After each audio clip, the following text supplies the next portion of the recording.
புதுச்சேரியில் ஆன்லைன் வர்த்தகத்தில் ட்ரேடிங் செய்தால் 2 மடங்கு லாபம் கிடைக்கும் என நம்ப வைத்து போலி இணையப்பக்கம் மூலம் சுமார் 1 கோடி ரூபாய் வரை மோசடி செய்துள்ளது ஆன்லைன் மோசடி கும்பல். இணையத்தில் வலை விரித்து நூதன முறையில் பண மோசடி அரங்கேற்றப்பட்டது எப்படி? நவீன தகவல் தொடர்பு சாதனங்களை பயன்படுத்தி மோசடி செய்வது எப்படி என்பதில் மோசடி நபர்கள் பலரும் வல்லுநர்களாக மாறி வருகிறார்கள். தினம் தினம் புதிதாக யோசித்து மோசடிகளை அரங்கேற்றுவதில் வல்லவர்களாக திகழ்கிறார்கள். அப்படி ஒரு மோசடி ட்ரேடிங் ஆப் கும்பல் தான் வாட்ஸ்அப் குரூப்பில் வலை விரித்து காத்திருந்தது.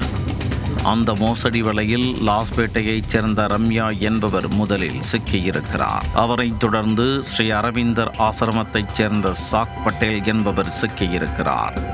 இருவரும் ட்ரேடிங் செய்வதற்காக அந்த வாட்ஸ்அப் குரூப்பில் தனது விருப்பத்தை தெரிவித்து அதன் மூலம் ட்ரேடிங் அக்கவுண்ட் ஓப்பன் செய்து அதில் ட்ரேடிங் செய்து வந்துள்ளனர். முதலில் 5,000 ரூபாய் மட்டும் முதலீடு செய்தால் போதும், அதை வைத்து தொடர்ந்து ட்ரேடிங் செய்து சம்பாதிக்கலாம் என கூறியிருந்தனர். ஆனால் அடுத்தடுத்து கிடைத்த லாபத்தை பார்த்து அவர்கள் இருவரும் தங்களது சேமிப்பு பணத்தை யோசிக்காமல் அந்த ட்ரேடிங் அக்கவுண்டில் இறக்கிவிட்டனர். தொடர்ந்து லாபம் கிடைக்க சுமார் 5 லட்சம் ரூபாய் வரை முதலீடு செய்துள்ளனர்.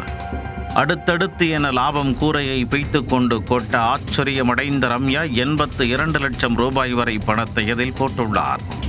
சாக் பட்டேல் 20 லட்சம் ரூபாய் வரை அதில் முதலீடு செய்திருந்தார்.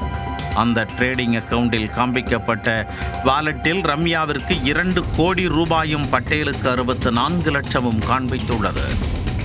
போதுமான அளவுக்கு லாபம் வந்துவிட்டதாக நினைத்தவர்கள் இருவரும் பணத்தை வித்ட்ரா செய்ய நினைத்துள்ளனர். அப்போது பணம் ஃப்ரோசோன் செய்யப்பட்டதாக காண்பித்ததைக் கண்டு அதிர்ந்து போயினர்.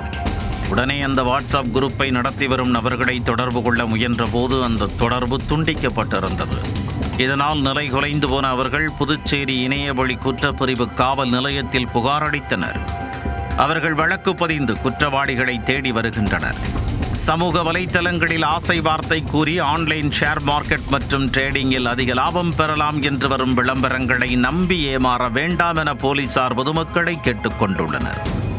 டிமேட் வங்கி கணக்கு இல்லாமல் ட்ரேடிங் செய்யும் முறையை முற்றிலும் நம்ப வேண்டாம் என்றும் சிபியில் அங்கீகரிக்கப்படாத எந்த ட்ரேடிங் மற்றும் ஷேர் மார்க்கெட் வலைத்தளங்களை நம்ப வேண்டாம் என்றும் போலீசார் எச்சரித்துள்ளனர்.